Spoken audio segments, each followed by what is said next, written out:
ఏకదంత గణపతి అని అన్నారు. ఏకదంతుడు అంటే ఒకే దంతం ఉన్నటువంటి వాడు అని.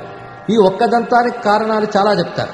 రాక్షస సంహారం చేసేటప్పుడు ఒక దంతాన్ని ఆయుధంగా ప్రయోగించాడని కొన్ని పురాణాలు చెప్తే, మహాభారత రచనకి దంతాన్ని వినియోగించాడని కొన్ని చెప్పారు.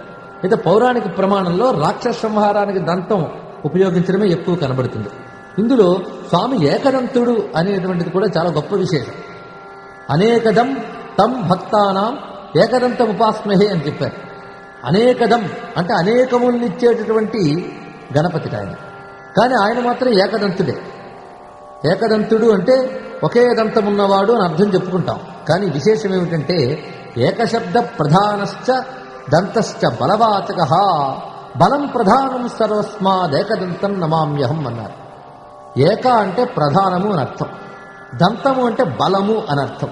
ఏకదంతుడు అంటే ప్రధానమైన బలము ఎవడో అతడు ఏకదంతుడు అని అర్థం చెప్పారు. అంతేకాక ఏకం అద్వితీయం బ్రహ్మ అనేటువంటి దాన్నే తెలియజేస్తుంది. పైగా గణపతి యొక్క స్వరూపం మనం చూస్తే పైన ఏనుగు ముఖం, క్రింద నరాకారం కనబడుతుంది. ఇలాగా కింద నరస్వరూపం, పైన మృగస్వరూపం ఉన్నటువంటి దేవతలు కొందరున్నారు మనకి. హనుమంతుడు, నారసింహస్వామి, గరుత్మంతుడు, హయగ్రీవుడు, వీరందరూ కూడా ఈ విధంగానే ప్రకాశిస్తూ ఉంటారు. ముఖమేమో మృగం, దేహమేమో నర. ఏమిటి విశేషము అంటే ఈ సృష్టి యొక్క ద్వంద్వ విశేషాలను తెలియజేస్తుంది. ఈ సృష్టిలో ఉన్నటువంటి పరస్పర విరుద్ధ భావముల్ని సమన్వయించేటటువంటి లక్షణం ఒకటి ఉంది. సృష్టిలో నీరుంటుంది, నిప్పుంటుంది, ఎండుంటుంది, నేడుంటుంది, నరుడు ఉంటాడు, మృగము ఉంటుంది.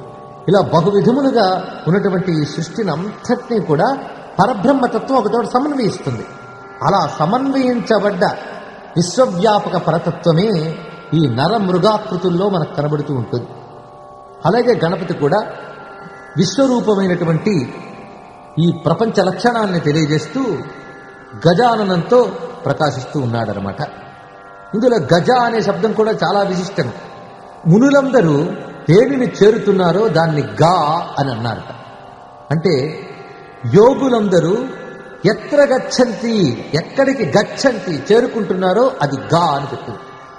అలాగే నామరూపాత్మకమైన ఈ ప్రపంచం ఎక్కడి నుంచి జా, జా అంటే పుట్టడం అని అర్థం, ఎక్కడి నుంచి పుడుతోందో అది జా అని చెప్పారు. యతో జాయతే అన్నారు. ఎక్కడి నుంచి విశ్వమంతా ఆవిర్భవిస్తోందో అది జా అని.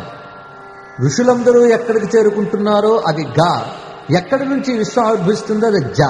నిజానికి రెండూ ఒక్కటే. ఈ ప్రపంచానికంతటికీ మూలమైన పరతత్వాన్నే ఋషులు చేరుకుంటున్నారు. ఆ పరతత్వం నుంచి ప్రపంచం పుట్టింది కనుక గా జా కూడా ఒక్కటే.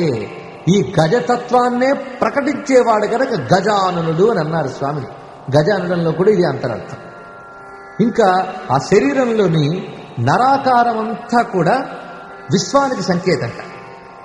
ఆ పైన ఉన్నటువంటి గజవక్రం ఉందే అది పరబ్రహ్మకి సంకేతం అని మనకి వల్లభేష ఉపనిషత్తు అని ఉపనిషత్తు తెలియజేస్తుంది. నరాకారో మాయ, గజాకార పురుష అని చెప్పారు. కంఠాదో జగన్మయం, కంఠోర్ధ్వంతు చిన్మయం అన్నారు. కంఠాదహ అంటే కంఠము కంటే క్రింద ఉన్న భాగమంతా జగత్తుని తెలియజేస్తుంది, కంఠానికి పైన ఉన్న భాగం పరబ్రహ్మమును తెలియజేస్తుంది అని చెప్పారు.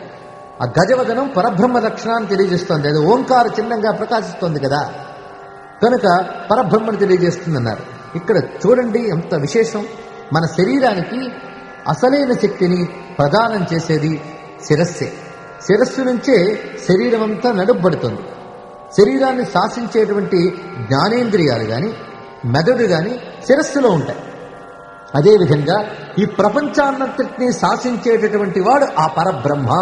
కనుక పరబ్రహ్మ శిరస్థానంలో చెప్పబడుతూ దేహం ఇక్కడ ప్రపంచ స్థానంలో చెప్పబడుతోందనమాట. విశేషం ఏమిటి అంటే ఇంత ప్రపంచాన్ని ఆ పరబ్రహ్మే నడుపుతున్నాడు, ప్రపంచమంతా తన చైతన్యాన్ని నింపి ఉంచాడు అని.